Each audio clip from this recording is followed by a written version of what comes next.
remember our cross-country trip last year. That colossal storm ripped through and our tent blew away. I remember shivering as we toweled off. I never would have asked to get caught in that storm, but I'm sure glad we did.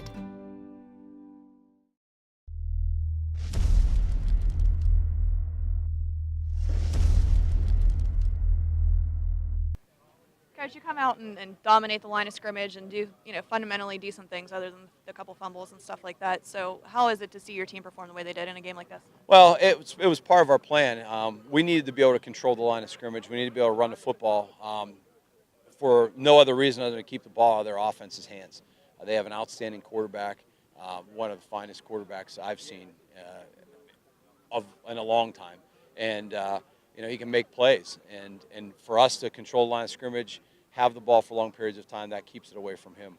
And the offensive line did a really good job, and Kerry Miller ran really, really hard. And defensively, I thought that our kids covered on the back end relatively well. It was our plan was to keep everything in front of us, challenge when we needed to, and try to disrupt their passing attack. But for the most part, we were giving up those little chunks down the field. But as the field shrunk, then our coverage tightened, and those kids did a really good job. And again, really proud of the effort defensively, especially. But the story, I think, it really is the offensive line, and that could be said. That and the weekend is the Heritage Conference backs. The backs in the conference really made their mark in all 10 of these football games. So I want to congratulate all the other Heritage Conference teams as well for what we were able to accomplish as a conference this weekend, and we look forward to representing the conference in the playoffs. How fun is this to do it again? Well, it's great because it's the first. Like every year, it's a different team, and this team is different than the previous two, and their excitement and their love of football. It doesn't get old, and it's so much fun to be around. It's contagious. So. We don't really see it as I know it's 3 in a row. It might sound stupid, but it's the first. It's something of this year's history. That the other history stuff has been written, and now these guys are writing their legacy. And it's great because you see. They genuinely love each other and they love to play, and the excitement that they have for the game and respect it is something that you can't say enough about. How important was it for you guys, and exciting was it for you guys to be able to play on a field like this, on the turf, in a nice stadium and everything? Oh my gosh! This is an unbelievable facility, and I don't know. I saw some of the games that took place last night, and we saw our field as we were preparing today to come to the game, and it's unreal. This gives not only kids but everybody an opportunity, and this is this weather is unbelievable. It's rained for I don't know when it hasn't stopped, but this is fantastic. And it definitely makes a difference and changes the game. Both teams were still able to throw the football tonight. If we were playing on Weller Field or on the Shades Field, I don't know that that you'd have been able to see the ball thrown as much. But again, the story I think really is our ability to run the football and control the line of scrimmage tonight. So we're really excited. I was going to say that it's almost like a reminder to everybody that you guys are two-dimensional.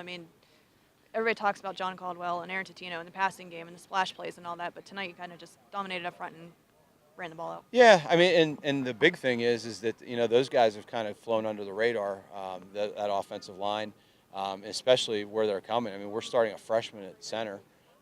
Everybody else is a junior except for Blake, and then we rotate Gabe Gonda in, and he's a junior as well. So for the most part, we're really excited about the fact they're all coming back, and Kiri's coming back, and Sammy's coming back, so we'll worry about that later on. But right now, that line's going to be important as we head into the playoffs for sure. What did you say to him about the fumbles and try to keep his head straight on all this? Well, Kiri has really good ball security, so he knows he fumbled, so I don't need to tell him to hang on to the ball. He knows that. But if you really watch closely, it was kind of like they're tackling the way that they were tackling is that's why you saw him break so many tackles. Was because they were trying to tackle the football and not necessarily tackle him.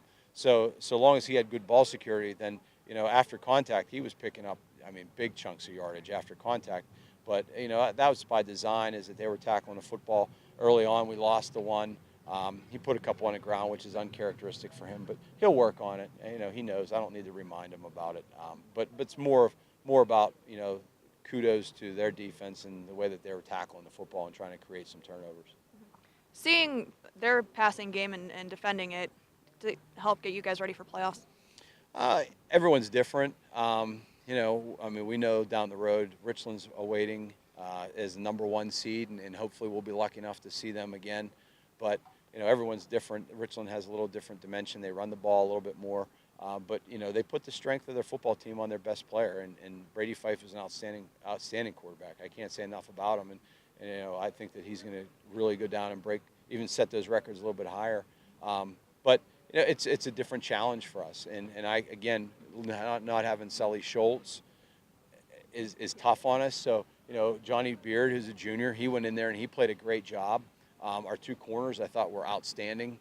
They didn't get anything going until the end with that last drive that they scored on. But for the most part, I thought our corners played really well, and Andrew Kazumchak made some big plays, especially on special teams. So our back end really played well. And again, it's just a different facet. We don't see much empty set other than Blairsville in the regular season.